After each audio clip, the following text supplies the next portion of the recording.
ইরানের সঙ্গে আলোচনায় ব্যর্থ হলে কি করবেন ট্রাম্প? মধ্যপ্রাচ্যের চলমান উত্তেজনার মধ্যে ইরানের জ্বালানি অবকাঠামোতে আগামী 5 দিন সব ধরনের সামরিক হামলা স্থগিতের নির্দেশ দিয়েছেন মার্কিন প্রেসিডেন্ট ডোনাল্ড ট্রাম্প। তিনি আরও বলেন, যুদ্ধবন্ধে ইরানের সঙ্গে খুব ভালো ও ফলস্বরূপ আলোচনা হয়েছে। যদি এই আলোচনা ব্যর্থ হয় তাহলে দেশটিতে বোমা চালিয়ে যাবে বলে জানিয়েছেন ট্রাম্প। খবর আল জাজিরা।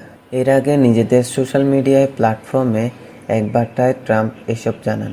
যুক্তরাষ্ট্র 5 দিন ইরানের জ্বালানি অবকাঠামো কোনো হামলা চালাবে না। তিনি আরও লিখেন, আমি আনন্দের সঙ্গে জানাচ্ছি যে গত 2 দিন যুক্তরাষ্ট্র ও ইরান মধ্যপ্রাচ্যের আমাদের পারস্পরিক বৈরতা সম্পূর্ণ ও চূড়ান্ত সমাধান নিয়ে অত্যন্ত ভালো ফলস্বরূপ আলোচনা হয়েছে।